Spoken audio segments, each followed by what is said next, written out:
Hey guys, this video is about solubility. And in particular, we're talking here about the solubility of slightly soluble ionic compounds. So when we put an ionic compound in water, how much of it will dissolve? That's what we mean. So back in Chem 101, the first semester of general chemistry, we learned some solubility rules. And this is a list of, these compounds are soluble, these are not. What that was just a generalization of what we're going to talk about here, what are called solubility products, or KSPs. So the easiest way to introduce solubility products, or KSPs, is to just give an example. So we'll use lead to iodide. So this equilibrium describes the dissolution of solid lead to iodide in water to make the lead 2 ion and the iodide ion.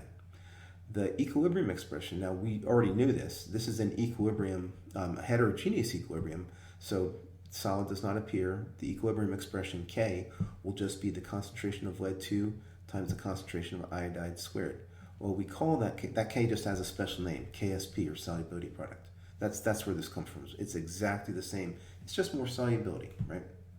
So KSP is equal to this, and it ends up that the particular value for lead 2 iodide at 25 Celsius in water is 9.8 times 10 to the minus 9th. So again, KSP, or the solubility product constant, is what we're talking about here. Now, the smaller KSP is, the less soluble that compound is in water. And that makes sense if you look at what it means. So because KSP is just equal to the concentration of the dissolved species, the ions in water, raised to the powers of the coefficients, the smaller KSP is, the smaller the concentrations are at equilibrium, and that's what we mean by less soluble. Less of it dissolves at a given temperature. So again, unless we say otherwise, and we probably won't at all in this level, at this class. All KSPs, we assume the temperature is 25 Celsius and the solvent is water. You change either to those two variables and solubility changes. So solubility and molar solubility. When we say solubility, most of the time we mean what mass of a given solute will dissolve in a given volume of solvent at a given temperature. And so we have to specify all those things, what the solute is, what the solvent is, and what the temperature is. And usually the units of solubility will be something like grams per liter. A lot of times you'll see grams per 100 milliliters, or maybe grams per milliliter. Molar solubility, though, that's how many moles of a solute will dissolve in exactly 1 liter of a solution at a given temperature. This is molarity. And the units are moles per liter. Both of these guys depend, as we mentioned, on the temperature as well as what the solvent is. So in general, the solubility product expression looks like this. For our general ionic compound, this is how we would write a general ionic compound, where M is the cation, X is the anion.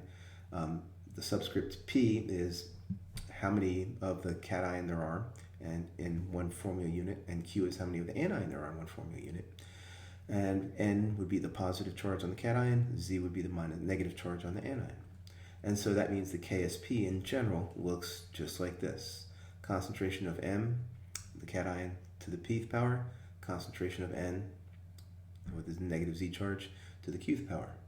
All right, so guys, now that we've defined molar solubility and solubility, let's see if you can figure out how to work this out. So all we want to do is figure out what the molar solubility, moles per liter, and solubility are for lead 2 iodide, given just its KSP, because that's all you need to know. Again, we assume 25 Celsius and that the solvent is water. And for solubility, we'll go with grams per liter for the units that we want to get. So why don't you guys work this out real quick and come on back when you get your answer. Welcome back, guys. So here we go. There's the equilibrium expression for lead 2 iodide, which is our KSP, and it's equal to 9.8 times 10 to the minus 9. We were given that. We'll call S the molar solubility. In other words, okay, so we're going to start with molar solubility, right? And the molar solubility is how many moles of lead 2 iodide will dissolve per liter of solution. Now, because we can see from the stoichiometry of this balanced equilibrium reaction that for every 1 mole of lead-2 iodide that dissolves, we form 1 mole of lead-2 ion.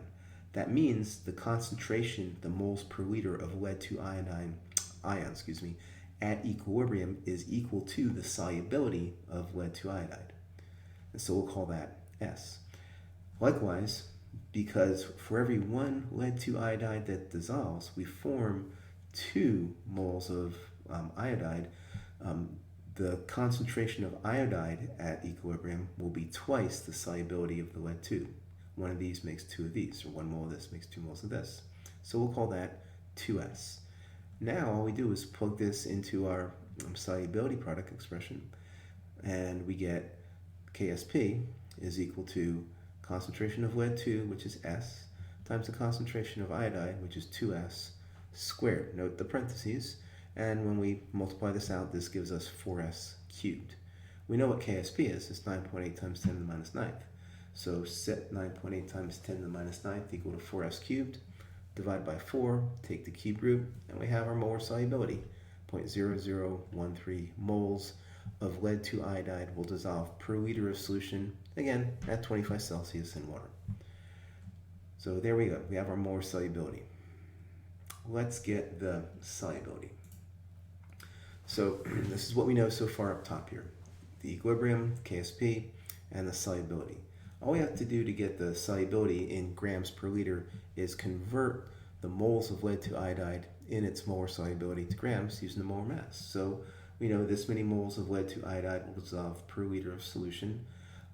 This is the molar mass of lead-2 iodide times 461 grams per mole.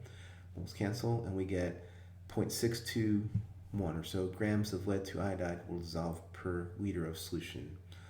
So the solubility is 0.62 grams per liter, or a really common way of finding this when you look it up is grams per 100 mil. So if you multiply by 0.1 liters per 100 mils, you get 0.062 grams of lead-2 iodide that will dissolve for every 100 milliliters of solution. And that, guys, that's a useful number to know, because that's usually the scale in the chemistry lab that we're dealing with. We have a 100 ml volumetric flask. We want to know how much lead-2 iodide is going to dissolve in that 100 mils. You do have to be careful, because what we're talking about here is milliliters or liters of solution, which includes the solute. Now, when we dissolve that lead-2 iodide in the water, it will affect, at least to some extent, the volume of the solution. So if we take 100 milliliters of water and put 0.062 grams of lead-2 iodide in it, the volume will change. And sometimes it gets smaller, sometimes it gets bigger, depends on the compound. So you just have to be careful what you're talking about. Sometimes you'll find this in terms of grams of solute per 100 mils of water, before you dissolve it in there. And that's a different, usually a slightly different number. All right, Q and predicting precipitation. So we saw Q before, the reaction quotient, when we did equilibrium. So you might want to review that a little bit, because that's really all this is here. So Q is just K. In this case, Q is just Ksp, except not necessarily at equilibrium. So if Q is less than Ksp, then the solution is unsaturated, and the ionic compound will dissolve, and it'll stay dissolved. If Q is equal to Ksp, then this is what we call a saturated solution, and we've dissolved as much of that ionic compound as we possibly can in that solvent at that temperature. We're right on the borderline. And if Q is greater than Ksp, that means, well, either it's supersaturated. If it looks like it's dissolved, then it's supersaturated. But as a practical matter, that means you'll see when we do a calculation in a minute. If we calculate Q for a solution that we're making and it's greater than Ksp, what that means is the equilibrium will shift to the left, and we will get some precipitate. Some of those ions will precipitate out. So again, remember, Q looks like K, except not at equilibrium. So there's our K for our Ksp looks just like this. So Q is like this. The only difference is not at equilibrium, not necessarily at equilibrium. So let's now use Q to do a little example here. So all we want to do, guys, is determine whether or not a precipitate will form. So in this solution that we're making. So we already have 150 mils of 0.04914 molar barium chloride solution. So that's already made. It's sitting there with the barium ions and the chloride ions dissolved, floating around. And we're going to add 1.308 grams of sodium fluoride. Sodium we don't care about, that's a spectator ion. We want to know if fluoride will dissolve. One clue is that we're given a Ksp for barium fluoride. So the barium here, and the fluoride here, okay, are likely or could potentially combine to form an insoluble precipitate. How do we know if that'll happen? We calculate the value of Q.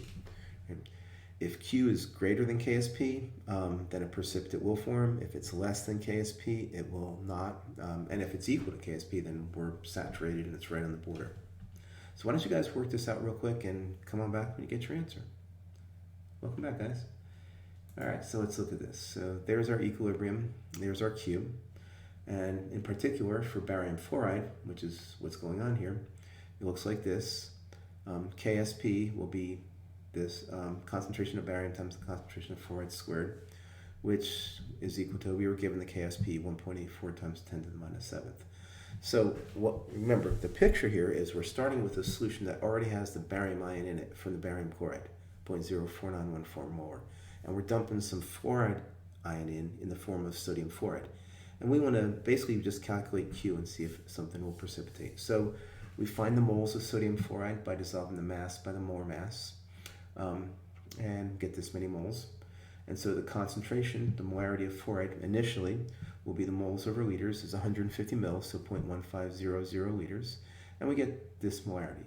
So all we do with these numbers, guys, okay, we know the concentration of barium. Again, the instant we dump that sodium fluoride in is what we're talking about. And so we just plug into the Q expression, which looks just like Ksp. So the concentration of the barium ion times the concentration of the fluoride ion squared. And we get 2.119 times 10 to the minus third, which is bigger than Ksp. Ksp is 10 to the minus 7th, so this is like 4 orders of magnitude greater. Because Q is greater than Ksp, that means we have more of our ions in solution than will stay there, so some of them will precipitate out in order to make Q equal Ksp. So yes, precipitation will occur. Now, real quick, it just so happened that the two examples I've used has the cation, the stoichiometry 1 here and 2 here. It's not always like that. It's not always 1 and then squared. It varies, you'll see. So, factors affecting solubility. Well, common ion effect. We've seen this a couple times already, so here it is again. So remember, Le Chatelier's principle says that when we add a reactant or product, the equilibrium shifts to the other side. In this case, because the equilibrium expression does not involve the solid, because its concentration doesn't change, what we're talking about here is if we add one of the ions that's in solution, so the cation or the anion, the equilibrium will shift to the left and decrease the solubility of that compound. What we're going to do here, guys, is you're going to do two calculations. So first, just like we did before, we're going to calculate the molar solubility of magnesium phosphate. So make sure you start with the right formula, so make sure you go review your nomenclature stuff. And I gave you the Ksp for magnesium phosphate. So that's our solution. So we made that solution, right? So we have a solution of magnesium phosphate, and then we have a solution of 0.00522 molar magnesium nitrate, okay, that we're going to add the magnesium phosphate to. Actually, think about it the other way. Calculate the molar solubility of magnesium phosphate, and then imagine adding some solid magnesium phosphate to this solution here. That's a better way to think about it. Magnesium nitrate. So again, the nitrate, there's no Ksp for magnesium nitrate. It's essentially completely soluble, which means that the nitrate's a spectator ion. This is a solution of magnesium ion. That's what we care about, and it's this concentration. All right, so go ahead and work it out, and come on back when you guys get your answer. Welcome back, guys. So first part, just find the molar solubility like we did without the common ion. So the common ion is going to be magnesium from the magnesium nitrate. So this is the formula for magnesium phosphate. There's the equilibrium expression. This is our Ksp, and it's equal to 1.04 times 10 to the minus 24th. So in terms of S, so Concentration of magnesium will be 3S because we make 3 of these for every 1 magnesium phosphate that dissolves. And the concentration of phosphate will be 2S because we make 2 phosphates for every 1 magnesium phosphate that dissolves. And so Ksp is going to look like 3S cubed here, times 2S squared here, which ends up being 27 times 4 is 108, S to the 5th power. And that's equal to Ksp 1.04 times 10 to the minus 24th. Solving this for S, so we divide both sides by 108, take the 5th root, and we have our molar solubility. So we see that without any common ion in there, 6.626 times 10 to the minus 6 moles of magnesium phosphate will dissolve per liter of solution. Again, in water at 25 Celsius. Now, let's look at the common ion, the magnesium from magnesium nitrate. So we're going to set up an ice table here, but pretty soon you'll be able to kind of skip the ice table. But let's do it for now. So what we're doing is, the picture is we have this 0.00522 molar magnesium nitrate solution. Again, we don't care about the nitrate. So that really what that is, guys, is that's the concentration of the magnesium ion. And then we're looking at the equilibrium for dissolving magnesium phosphate. So initially we just have the magnesium in there, and we dump in the magnesium phosphate and let it come to equilibrium. So because Q is going to be equal to 0, because we don't have any phosphate to begin with, the equilibrium will shift to the right, and we're going to gain some magnesium and phosphate. So it's going to be plus 3S, 3 because of this, and plus 2S for the phosphate, 2 because of this. And so here are our equilibrium concentrations. So we know Ksp, plug in, so concentration of magnesium cubed, which is 0.00522 plus 3S cubed, times concentration of phosphate squared, 2S squared. And so we're going to make our approximation. We're going to say, because we want to make our life easier, right? Because if we don't make this approximation, we're going to have to solve a 5th order equation, which just, without a calculator, it's hairy. So, and we'll check our assumption. Okay, so if 3S is a lot less than 0.00522, our life gets really easy because we can neglect it. And now it's just 0.00522 cubed times 4S squared. And 0.00522 cubed is just a number, right? So plug that in, times 4, and we get this 5.689 times 10 to the minus 7th S squared. So this number came from cubing this number in blue and multiplying by 2 squared, which is 4. And then what we do now is we know what K is. So this we're going to set equal to Ksp. Ksp is that. And solve for S. So we divide both sides by 5.68 times 9 times 10 to the minus 7th. And then we take the square root and we come up with S is equal to 1.352 times 10 to the minus 9th molar. So now see our solubility has decreased by 3 orders of magnitude. Remember, if we go look back here, right here, solubility was 6.26 times 10 to the minus 6 moles per liter with no common ion, 1.35 times 10 to the minus 9th molar with this much of a common ion in. So that's quantitating the Le Chatelier's principle, basically. Another factor, guys, that can affect a solubility depending upon the compound is pH. And pH affects, the amount of hydronium ion, hydrogen ion, same thing, or hydroxide ion. So, for example, nickel 2 hydroxide is a slightly soluble salt, and its equilibrium looks like this. Its value for Ksp is 5.48 times 10 to the minus 16th. If we calculate the molar solubility, S times 2S squared, we get 4S cubed,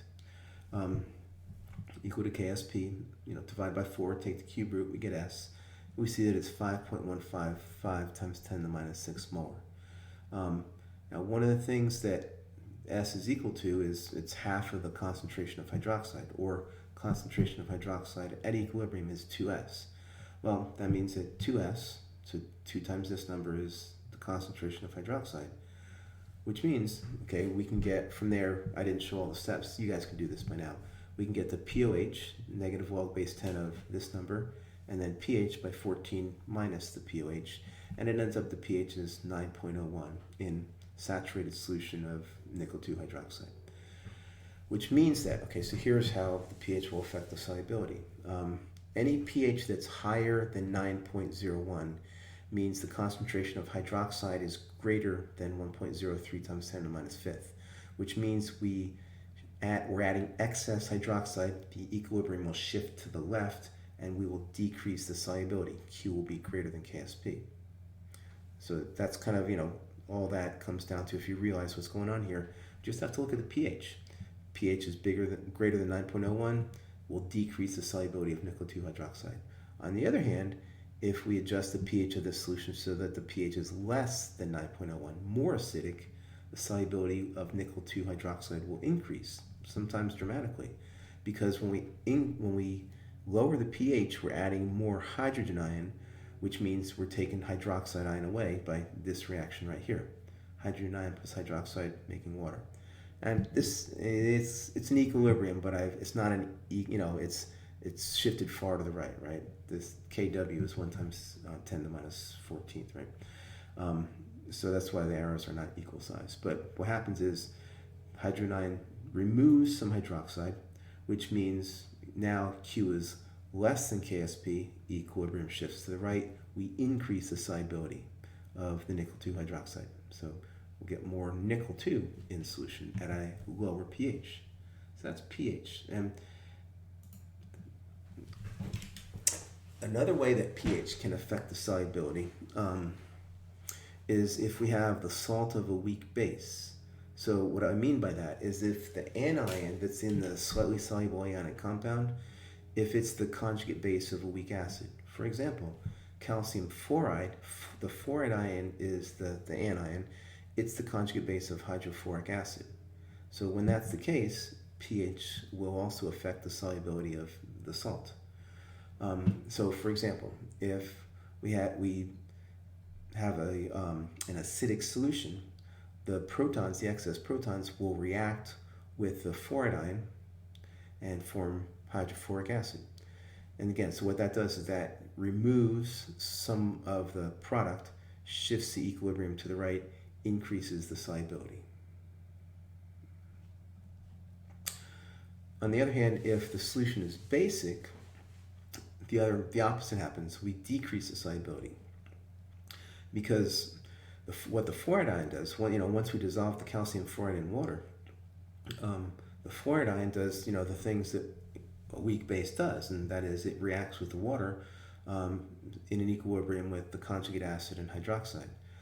So that's what this is doing up here. And so once this comes to equilibrium, all this stuff's happening at once. It gets kind of complicated. But you can see here, right? If we raise the pH, if we make that more basic, we're going to add there's going to be more hydroxide, which means the equilibrium shifts to the left. We increase the amount of fluoride, which shifts this equilibrium back to the left and decreases the solubility. So basic solution shifts this to the left, which decreases the solubility. So that's what happens when we have the salt of a weak base, where the anion is the conjugate base of a weak acid. And that is all there is to that, guys.